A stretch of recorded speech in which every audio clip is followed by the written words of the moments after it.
Hello tout le monde et bienvenue dans la vidéo de présentation des concours AST pour intégrer TBS Éducation. Je suis Arnaud Sévigné et aujourd'hui on est sur le campus de TBS Éducation avec Laure et Samuel, donc bonjour à vous deux. Bonjour. Durant une vingtaine de minutes, on va présenter aux candidates et candidats qui nous regardent ces deux concours, AST1 et AST2, donc la slide du sommaire s'affiche. On va voir le calendrier, les frais d'inscription, les statistiques, les épreuves d'admissibilité, les épreuves d'admission, les épreuves orales, et surtout les 5 raisons de candidater à l'un de ces deux concours selon votre profil. Mais avant cela, Laure, pour celles et ceux qui nous regardent, est-ce que vous pouvez vous présenter s'il vous plaît? Oui, bien sûr, je m'appelle Laure Dannenberger, je suis responsable du recrutement, de la promotion et du concours, donc notamment les concours AST1 et AST2 à TBS Éducation. Parfait. Samuel, un petit mot pour ceux qui nous regardent? Moi, je suis un nouveau M1, du coup, je suis rentré avec le concours ST2 cette année. Et donc voilà. Et TRG d'ailleurs. Oui, c'est ça, je suis RG, du coup, je suis responsable général des admissions. Donc en gros, c'est moi qui m'occupe du concours que vous allez passer cette année, du coup, à la fin. Et c'est moi qui organise tout cet événement. Donc, ils te retrouveront sur place au moment C'est ça. des oraux, que ce soit à Toulouse ou à Paris. On va détailler ça, étant donné que vous avez la possibilité de passer vos oraux sur l'un des deux campus au choix. On commence peut-être, Laure, par la présentation. Enfin, là, on commence le calendrier, mais juste avant cela, peut-être un point de lexique entre AST1 et AST2. À qui c'est destiné? Oui, bien sûr. Alors, le concours AST, c'est le concours admission sur titre. Mhm. AST1 donc, s'adresse aux candidats qui sont titulaires d'un bac+2. Donc, ça peut être un BTS, une L2, une prépa ENS Cachan, par exemple. Et puis, le concours AST2, en fait, s'adresse à des postes bac+3, des BUT, des L3, des bachelors, notamment notre bachelor de TBS Éducation, mais bien d'autres bachelors encore. Parfait. La slide du calendrier s'affiche avec les AST1, donc ceux qui intègrent un bac+2 pour la première année du PGE. Inscription en ligne jusqu'au 18 avril à midi.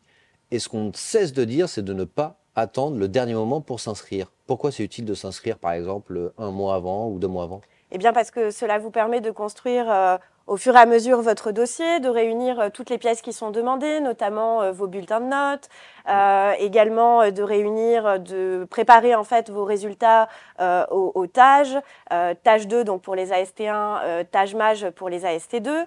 Voilà, de prendre le temps de réunir l'ensemble des pièces. Et puis, si jamais certaines pièces sont manquantes, nous, en fait, on revient vers les candidats, on les contacte et éventuellement, on peut être amené à les accompagner dans les démarches. Le CV également qui est à construire et à mettre en ligne sur notre plateforme TBS Éducation Apply. Parfait. Comme c'est écrit sur la slide, donc vous voyez que vous pouvez passer le TAGE 2, donc soit directement en vous inscrivant sur le site tage2.fr, ou alors vous avez même des sessions qui sont organisées sur les campus de TBS Éducation à Paris ou à Toulouse le 6 avril au matin. Donc ça c'est pas mal parce que ça vous permet de faire coup double, vous passez votre épreuve, plus vous pouvez voir le campus. Donc en l'occurrence à Paris, c'est Paris 15e et à Toulouse, c'est en plein centre de Toulouse, donc c'est plutôt pratique. La date limite de passage, donc c'est le 7 avril, bien sûr le lendemain de cette session organisée par TBS. Donc c'est au choix, vous n'êtes pas obligé de la prendre. Vous pouvez passer quand vous voulez, mais n'hésitez pas à prendre celle-là, au moins c'est pratique. Date limite de dépôt du test d'anglais. On verra les différents tests d'anglais possibles. Juste après, c'est le 24 avril. Donc là, c'est la date de dépôt, c'est pas la date de passage. Donc il faut bien déposer son score, son attestation de score en ligne. Tout à fait. Parfait.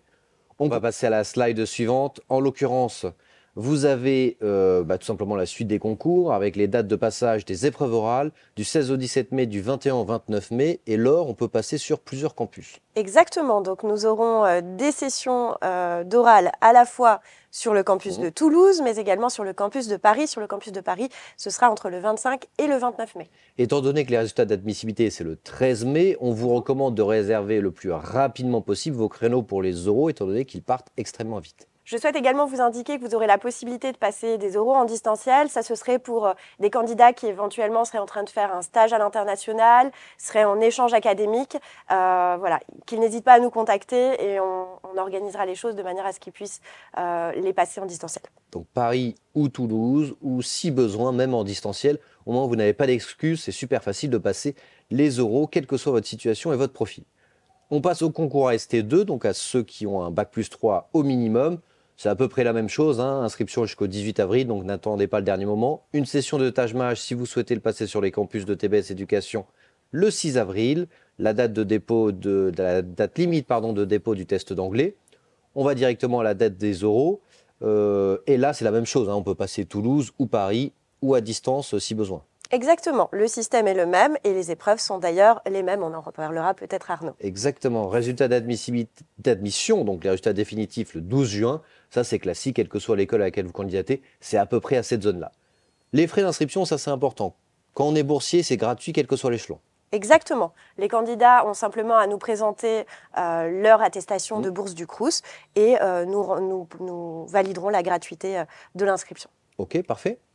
Allez, on rentre dans le vif du sujet. Maintenant, quelques statistiques, c'est très souvent demandé. Donc la première, elle est 100% publique, c'est le nombre de places. Si vous candidatez en concours ST1, il y a 40 places. En concours ST2, il y en a 350. Est-ce que, on me pose souvent la question, combien il y a de candidats, combien il y a d'admissibles, combien il y a d'admis? Alors bien entendu, on ne peut pas tout dévoiler. En plus de cela, ça varie chaque année.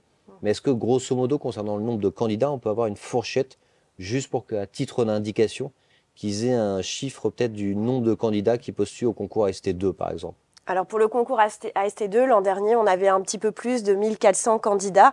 On va dire qu'environ un tiers des candidats qui ont finalisé leur dossier ont été intégrés chez nous.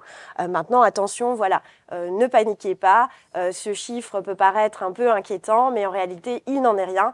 Tout simplement parce que en fait, les candidats candidatent à plusieurs écoles et au fur et à mesure, ils vont dire oui à certaines, non à d'autres. Et donc, ils auront la possibilité ensuite, s'ils le souhaitent, même s'ils sont placés un petit peu plus bas dans le classement, d'intégrer, on l'espère, TBS Éducation. Oui, l'important, c'est le rang du dernier admis. C'est-à-dire, lorsqu'on dit qu'il y a 350 places, ce ne sont pas forcément les 350 premiers sur les 1400, mais peut-être c'est les 500 premiers, peut-être c'est les 600 premiers, puisque comme l'a dit Laure, une partie des candidats vont prendre d'autres écoles. Il y aura ce système, juste pour qu'on l'explique bien, de liste principale et de liste d'attente. Oui. Est-ce que vous pouvez expliquer la différence au moment des résultats d'admission? Oui, tout à fait. Si vous êtes sur liste principale, c'est que vous êtes d'emblée admis dans notre école et donc ce sera à vous de nous dire si vous souhaitez l'intégrer ou pas. Si vous êtes sur liste d'attente, ça signifie simplement que vous allez attendre que d'autres candidats refusent notre école pour pouvoir ensuite l'intégrer. Mais surtout, ne vous découragez pas, ça n'est pas parce que vous êtes sur liste d'attente que vous n'intégrerez pas l'école. Oui, bien sûr, il y en a beaucoup, hein, quel que soit le concours auquel vous allez postuler, qui sont sur liste d'attente, qui ensuite deviennent admis une fois qu'il y a eu des désistements. On passe à l'épreuve suivante, enfin slide suivante avec les épreuves, avec les coefficients à chaque fois. Donc tâche 2, tâche match, comme vous voyez, c'est coefficient 5. Le test d'anglais, on peut en passer plusieurs. Le TOEIC, TOEFL, l'IELTS, le Cambridge, le Duolingo. Donc ils ont le choix. Est-ce qu'on peut en donner plusieurs d'ailleurs? On me pose souvent cette question. Si j'ai passé un TOEIC et un TOEFL, est-ce que j'envoie les deux et vous prenez le meilleur score? Le plus simple, c'est quand même que vous choisissiez le test que vous avez préféré effectuer. Alors, nous, on propose tout ce panel de tests pour que justement le candidat puisse choisir en fonction des tests qu'il a pu réaliser durant les études qui ont préféré. Si dans votre école, on vous faisait passer l'IELTS, eh bien, vous pouvez proposer l'IELTS. Nous, de toute façon, on ramène systématiquement en fait ces scores, ces notes sur une note sur 20. Donc, peu importe le test, ils sont tous valables de manière identique. Voilà, choisissez celui qui vous plaît le plus, tout simplement. Un point très important aussi, c'est de ne pas s'auto-censurer, quelle que soit sa filière d'études d'origine. On n'est pas obligé d'avoir étudié le management ou l'économie auparavant pour candidater dans une école de commerce. C'est extrêmement ouvert, c'est diversifié concernant les profils. Tout à fait, on a parfois des candidats qui ont fait des études de STAPS, des études de lettres, des études de sciences. Effectivement, beaucoup ont fait des études de management ou d'économie, mais tous les profils nous intéressent. Et c'est d'ailleurs ce qui fait la richesse de nos promotions, c'est qu'on a des étudiants qui viennent de tous horizons. Samuel, d'ailleurs, à ce sujet, toi, tu as un parcours un peu atypique avant de rentrer à TBS Éducation. Est-ce que tu peux nous dire un peu ce que tu as effectué? Du coup, pour faire la version courte, j'ai fait un bachelor en communication et marketing digital. D'accord. Et ensuite, j'ai voulu voyager. Et du coup, je suis parti en PVT 1 an en Australie. Et D'accord. je suis rentré pour les concours directement. Et juste avant, tu avais fait 2-3 petites réorientations, parce que tu avais fait une petite partie rapidement en licence de psycho, c'est ça? C'est ça, j'avais fait une année en psycho, puis après j'avais fait un BTS qui ne s'était pas forcément très bien déroulé. J'ai travaillé et je me suis réorienté. Donc ça, c'est bien la preuve qu'il n'y a aucun souci de... on peut s'orienter dans une voie, puis se réorienter. L'important, c'est qu'à un moment, tu aies trouvé ton chemin avec ce bachelor, ensuite l'Australie 1 an, donc une césure à l'international, une césure linguistique, en fait, pour travailler ton anglais, tu es revenu et tu as passé les concours. Exactement. En fait, ce qui compte, c'est plus sa personnalité et sa motivation, être sûr de ce qu'on veut et du coup, montrer notre détermination au jury. Tu avais un peu d'expérience professionnelle ou associative, enfin l'extra-académique, tu avais quoi? Est-ce que tu avais des choses comme ça? Tu avais déjà travaillé du job étudiant? Job étudiant, non, mais par contre, je travaillais souvent l'été ou quoi que ce Ouais, soit. voilà, des jobs d'été. Oui, ça, des jobs d'été, oui. Et du coup, l'année après mon BTS, j'ai travaillé pendant 1 an et demi. Et en même temps, je donnais des cours de boxe, mais en Ok, extrascolaire, quoi. donc tu étais sportif, quoi. C'est ça. Ok, parfait. Vous voyez que la dernière épreuve, entre guillemets, c'est le dossier, hein, c'est pour ça qu'on a abordé cet aspect-là avec Samuel. L'important, surtout, ça va être votre motivation, votre détermination, votre projet professionnel. Donc certes, on va évaluer en partie ce que vous avez effectué dans le passé, mais c'est surtout où vous voulez aller qui compte. Vous voyez que Samuel a un parcours un peu atypique avant d'avoir trouvé sa voie en bachelor, ensuite à son année de césure, et maintenant il est à TBS Éducation. Donc lâchez rien sur les épreuves écrites, en l'occurrence le tâche mage ou le tâche 2 et le test d'anglais. Et par rapport à votre dossier, c'est davantage dans une optique de mieux vous connaître, surtout dans l'optique des oraux, qu'une optique d'évaluation pure et dure. Par contre, le CV, soyez très rigoureux là-dessus, n'envoyez pas un brouillon ou un draft. Réfléchissez bien à votre manière de présenter votre CV et pour vous mettre bien en avant. D'autant que le CV servira de base pour l'entretien de motivation, pour la partie orale.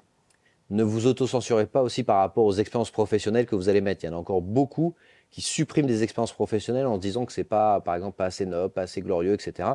Alors que la plupart du temps, c'est l'effet inverse. Donc, quel que soit votre job d'été, votre job étudiant, mettez-le sur votre CV. C'est vraiment un bon signe, un bon signal que vous envoyez pour vos jurés d'entretien de motivation. Et surtout, vous pouvez être interrogé dessus, ce qui est beaucoup plus facile parce que vous connaissez par cœur votre expérience. On passe aux épreuves d'admission, aux épreuves orales. Il y a un entretien individuel et un oral d'anglais. Donc, pas de LV2 déjà. Non, effectivement. Il fut un temps où Auparavant, il y avait une. effectivement une ELV2 pour les profils AST1. Oui. Mais là, depuis cette année, en fait, on a uniformisé l'ensemble des épreuves. Parfait. Et donc, nos candidats AST1 comme AST2 passeront 2 épreuves à l'oral, l'entretien de motivation et l'oral d'anglais. L'entretien individuel, on pose quoi comme question? Comment ça se passe? Alors, souvent, on va demander aux candidats de se présenter. Donc ça, c'est une partie que vous pouvez tout simplement préparer, une sorte de pitch où vous allez un peu présenter votre parcours. Donc, l'objectif pour nous, c'est d'apprendre à vous connaître, de découvrir un peu qui vous êtes, votre personnalité, vos projets professionnels, vos études, celles que vous avez réalisées jusqu'ici, et également toutes les expériences professionnelles, comme vous l'avez dit, Arnaud, que vous avez pu faire, ou associatives, ou Ou à l'international, extrascolaires, comme C'est ça. ou à l'international, comme toi, Samuel. Donc ça, c'est quelque chose que vous pouvez préparer. Et puis, c'est un dialogue, un échange. On s'appuie également sur votre CV. C'est pour ça qu'il faut bien le préparer. Bien sûr. Et voilà.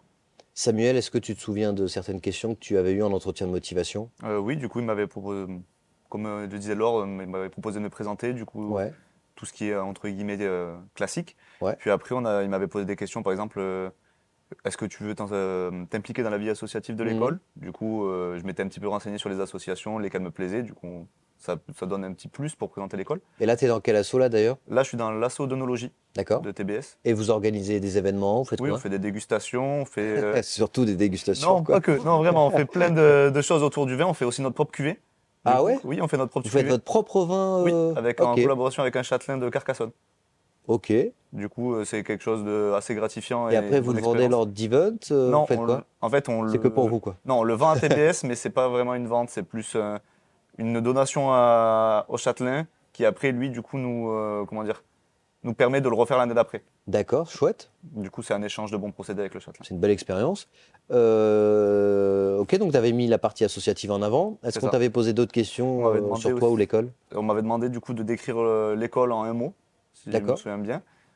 Du coup, j'avais dit que pour moi, c'était chaleureuse. C'était l'image que me transmettait l'école. Ok. Et ensuite, il Mais m'avait tu avais posé- senti ça comment? C'était. En fait, je m'y attendais pas du tout. J'étais pris au dépourvu. Du coup, le concours, le concours avec les admisseurs était très sympa et j'avais trouvé ça très chaleureux. Du coup, je me suis dit, c'est le mot qui me venait le plus adéquat. Ok. Toi, tu avais passé à Toulouse. Oui, c'est ça. Parfait. Et là, maintenant, tu organises justement cette équipe des admisseurs, c'est-à-dire tu es en charge de ceux qui vont accueillir les admissibles. Oui, c'est moi qui organise du coup. Enfin, moi et mon équipe, du coup, nous sommes Bien 3. sûr. Enfin, mon équipe et moi plutôt, pardon. Et du coup, on conçoit le concours qui va se passer cette année. Donc, Ok. en partant du staff, en même temps, sur toute la ligne directive et la direction artistique du concours, ça sera nous qui sommes en charge. En Ok. collaboration avec Laure et son service, bien Donc sûr. les événements, l'accueil, bien les encadrer, les conseiller, les rassurer, tout en leur montrant en TBS Éducation, ça c'est vous. C'est ça. En fait, Ok. c'est un pôle directement et c'est divisé en plusieurs pôles. Donc, Ok. ça sera ça. L'oral d'anglais, ça s'était passé comment? Parce que toi, tu es parti un an en Australie. Oui, Normalement, ton niveau d'anglais s'est pas mal amélioré. oui, oui. T'étais serein, ça a été, c'était sympa. Dans mes souvenirs, on recevait Oui, des sujet questions avant, c'est ça, on recevait des exactement. questions à préparer en avant, en amont.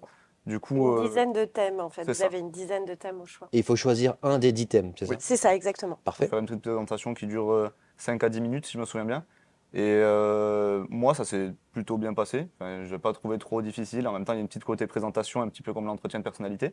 Ok. Mais du coup, j'ai trouvé ça bien. Mais en même temps, je sais que d'autres personnes qui ne sont pas forcément très fortes en anglais n'ont pas ressenti de gêne non plus parce que les professeurs mettent vraiment très à l'aise. Ok. Donc, il n'y a pas trop de soucis par rapport à ça.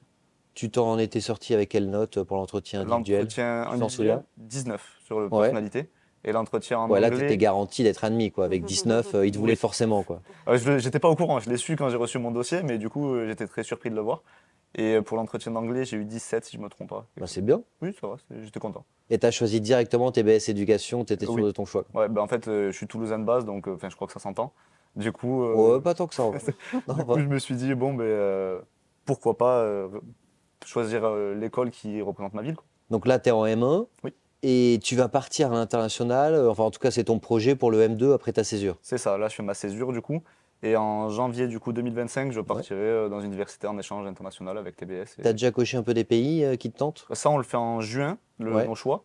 Mais moi, j'ai commencé à regarder un petit peu et je me concentrerai plus sur l'Asie, sur tout ce qui D'accord. est Chine, Japon, Thaïlande.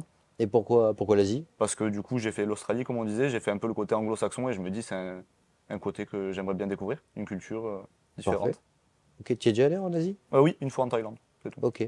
Ok, parfait. Bah cool, alors bah, j'espère que tu pourras partir, hein. Ouais, moi aussi, Faut normalement. que tu bosses hein, là, hein, pour avoir des bonnes notes et Ah, tout. mais c'est déjà joué, c'est déjà joué, c'est pour ça. Ah ouais, ça y est, c'est plié quoi. Maintenant, il n'y a que les choix à effectuer, enfin les demandes d'échange quoi. Il me reste mon option, mais normalement, ouais, ça sera ça. Ok, parfait. On continue après ces épreuves orales que vous nous avez décrites avec les 5 raisons de candidater. Pour le coup, c'est des raisons que j'ai choisies moi-même, mais n'hésitez pas à développer un point, Laure ou Samuel, si jamais il y a quelque chose que vous souhaitez développer. La première, ce sont les points forts du PGE. Avant de candidater à un concours, vous candidatez surtout pour une école. Donc ne choisissez pas un concours pour le concours en tant que tel par rapport à, je sais pas, ses épreuves, son calendrier ou je sais pas, au format des épreuves, mais choisissez vraiment le concours selon l'école que vous souhaitez absolument intégrer. C'est pour cela qu'on a tourné une vidéo avec Anne Rivière, la directrice du PGE, sur le contenu du programme Grande École. Et n'hésitez pas à aller la voir, cette vidéo, parce qu'il y a beaucoup de points de différenciation, des points spécifiques TBS Éducation, que ce soit les campus, les certificats d'excellence et un certain nombre d'autres paramètres. Deuxièmement, c'est une épreuve qui est identique aux autres concours des écoles du top 6. Concrètement, il n'y a aucun travail supplémentaire. Si vous postulez à d'autres écoles, c'est exactement la même chose pour TBS Éducation, donc ce n'est pas de travail supplémentaire, c'est simplement une inscription administrative en plus, donc ce n'est pas trop méchant. Troisième point, de nombreuses places pour des profils diversifiés. Samuel en est la preuve. Quel que soit votre parcours, quelle que soit votre filière d'études, si TBS Éducation vous branche, si jamais vous êtes intéressé par l'international, le management ou le business ou des doubles diplômes, parce qu'il y en a aussi énormément, hein, n'hésitez pas à candidater. Vous avez totalement votre chance et il y a plein d'admis avec des profils différents. Le quatrième point fort aussi pour moi de ce concours et donc de cette école, c'est accessible à tous les candidats. Accessible financièrement, parce que c'est gratuit pour les boursiers pour le concours. Les frais d'inscription sont modulables selon les revenus familiaux. Et c'est aussi accessible géographiquement, quelle que soit votre situation géographique. C'est-à-dire, on peut passer les oraux à Paris, on peut passer les oraux à Toulouse, on peut passer les oraux à distance. Donc, quel que soit l'endroit où vous êtes en France, il y a forcément un campus qui est à moins de 2 heures en train de chez vous. Et si vous êtes à l'international, à l'autre bout du monde, imaginons que vous êtes en Australie, vous pouvez passer vos oraux à TBS Éducation. Donc, vous n'avez pas d'excuses. Et le dernier point, c'est l'accueil pour les oraux lorsque vous allez passer vos épreuves orales. Et ça, c'est Samuel, Mathis, donc il y a un autre responsable aussi. Et Iman, c'est le dernier. Imen, qui est la dernière. Pour passer vos oraux, l'ambiance est toujours plus que sympa. Et du coup, là, ça sera Samuel qui sera en charge de tout ça. Est-ce que vous avez un mot de la fin à ajouter? Ah oui, la partie contact, ça c'est important. Si jamais on a des questions, il ne faut surtout pas hésiter, hein, parce que parfois vous pouvez avoir des petits bugs par rapport à votre navigateur internet ou quoi que ce soit. Vous écrivez à ce mail-là ou vous pouvez appeler, ou même parfois s'il y a un point que vous ne comprenez pas sur votre espace candidat, vous les appelez, l'équipe est 100% réactive, ils vous débloqueront directement ou ils répondront à votre question instantanément. On arrive probablement au mot de la fin. C'est un mot d'encouragement à destination des candidates et des candidats qui nous regardent. Samuel, on commence par toi et comme ça on finit par Laure. en regardant la caméra qui est juste ici. Du coup, moi, ce que j'aurais à vous dire, c'est d'être sûr de vous, de montrer votre motivation au jury, du coup, et de, même si vous avez fait des erreurs, comment dire, sur votre parcours, on va pas qualifier ça d'erreur, mais vous m'avez compris, de les assumer, d'expliquer clairement, du coup, quels sont vos objectifs et qu'est-ce que vous souhaitez pour votre vie future. Et normalement, il n'y a aucun souci, tout devrait bien se passer. Toi, tu avais vendu quoi comme projet professionnel? Tu t'en souviens? Oui, j'avais du coup parlé que j'aimerais bien faire de la finance parce que ça me challenge, comme ce que je D'accord. vous ai expliqué juste avant Ouais, l'entretien. ouais, Et il m'avait demandé des questions, pourquoi ça, etc. J'avais expliqué mes raisons et il n'y avait eu aucun problème. Il avait ok. très vite compris. Parfait. Donc Ok, voilà. impeccable. Et du coup, je vous attends nombreux à la fin de l'année pour le concours. Je Parfait. serai sur place. Ok. Laure, un dernier mot à destination des candidates et candidats? Oui, eh bien écoutez, croyez en vous, vous êtes unique, notre concours est accessible au vu du nombre de candidats rendus admissibles, au vu aussi des jurys bienveillants qu'on essaye de recruter, au vu de notre équipe d'admisseurs hors pair, hein, Samuel en est la preuve. Voilà, on fait tout pour vous chouchouter, pour vous accueillir, pour faire en sorte que vous passiez les meilleurs euros possibles et que vous donniez le meilleur de vous-même. Donc foncez, et puis n'oubliez pas qu'il est très important que vous alliez passer les euros dans les écoles qui vous plaisent, qui vous intéressent, parce que c'est là que vous allez découvrir les étudiants, les campus, les professeurs, et que vous allez pouvoir vous projeter ou non dans telle ou telle école. Donc merci à vous d'avoir regardé cette vidéo. Si jamais vous avez des questions supplémentaires, n'hésitez pas à nous écrire en DM ou en MP sur les réseaux sociaux. On est 100% disponible et on vous dit à très bientôt. Salut à tous!